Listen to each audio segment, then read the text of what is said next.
What's up, y'all? It's Crispy here, and today I will be doing a little tips and tricks overview for Dare to Defy. Now, before we get started, I want everyone to comment below on the comps that they used and any tips and tricks or strategies that they implied or employed, or that they think would help out anyone, because the whole premise of this video is to get some information out there for anyone who may be struggling or for newer players who are just having trouble with this, because I am by no means a new player, and I was having problems with 4, 5, and 6. Well, 4 and 5. That was before I maxed out some FRs, blah blah blah. Alright, I will start by going individually per Dare to Defy, and we'll just go from there.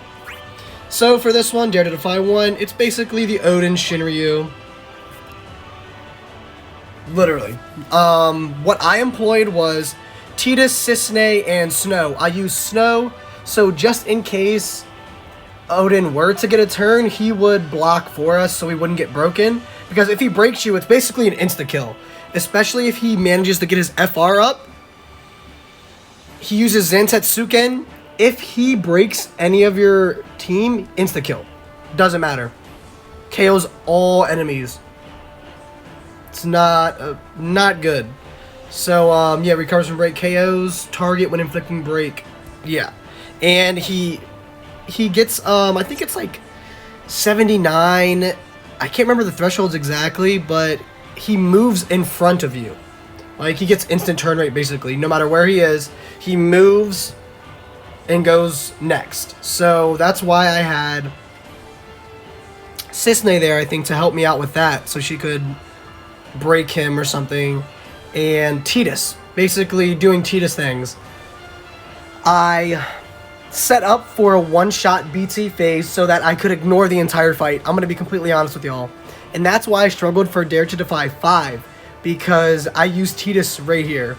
Tidus was a staple in Dare to Defy 5 because he could get so much damage out that the 950k heals after like 30% didn't matter at all.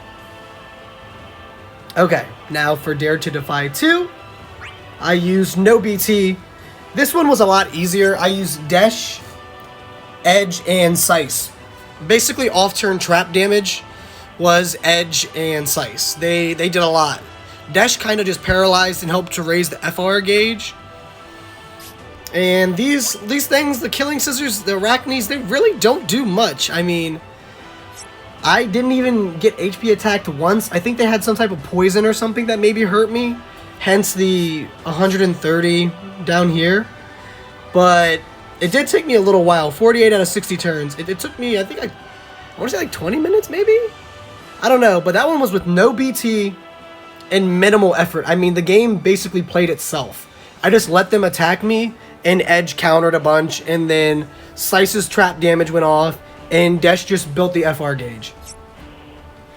That one, not too hard in my opinion. I threw in like a makeshift team just so I wouldn't have to use any good ones or any BTs.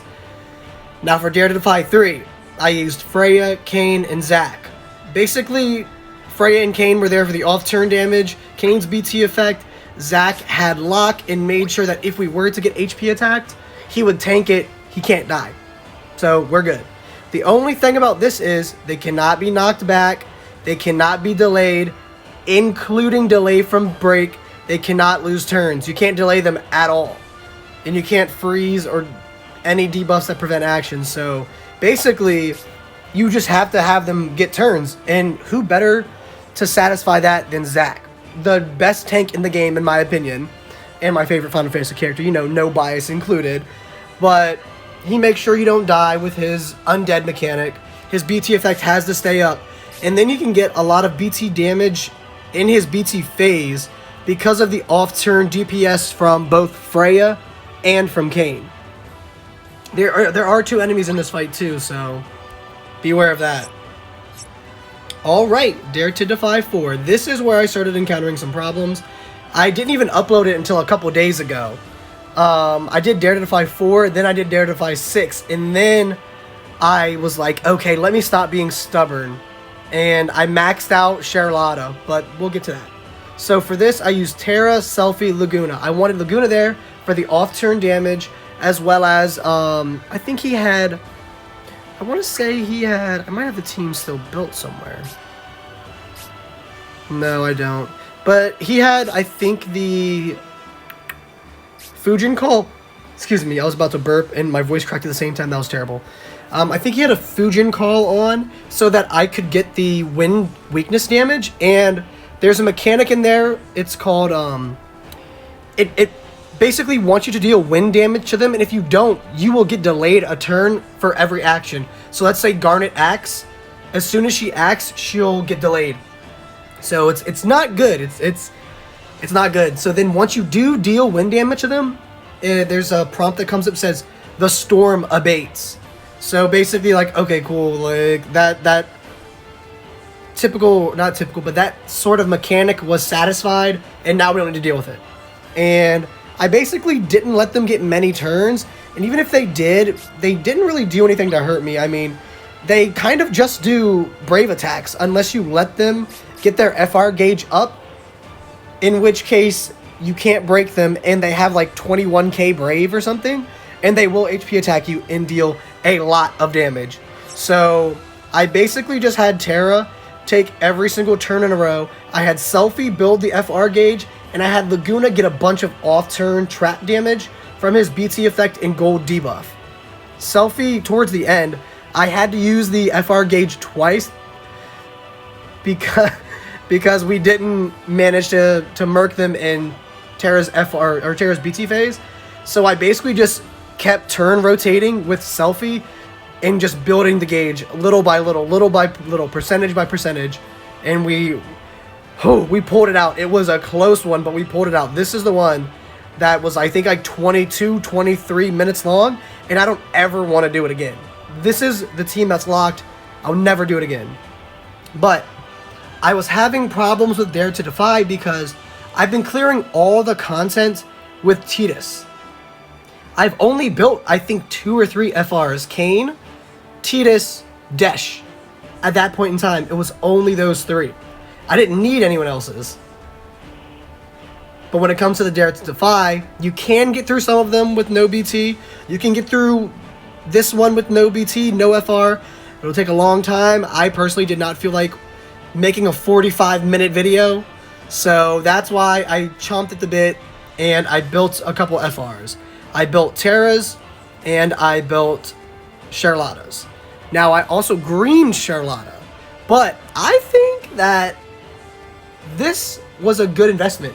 She did 135 million in her BT phase, and guess what? I only had 6 FR turns when I started the BT phase. So when I did her final attack in the BT phase, it wasn't even percentage based. Like, I could have done so much more.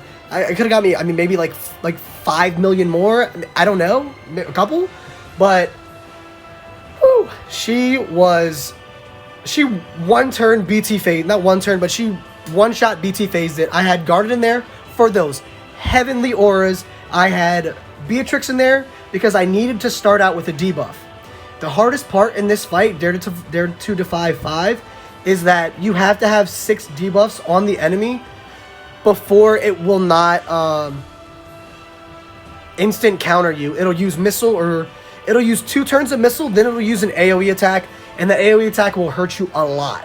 So you need, I was using Zidane because I would be able to steal the turn, but he was taking too many turns and ruining the FR gauge. So I took him out and I opted for Beatrix. And whoo, did it work out. Now, like I said, the beginning of this fight is the hardest because of the debuffs, and you have to have 6 or 7 on the enemy for it to not do its little shenanigans. Now, once you get to, I think, like 39 or 30-ish percentage, it will start healing for 950,000 per your turn. So that's a lot. In Transcendence 10, it was like a million something, which was even worse. But that's why I had Titus there, thank God. But he was locked out on this, but that's another story. So Charlotta just absolutely nuked it.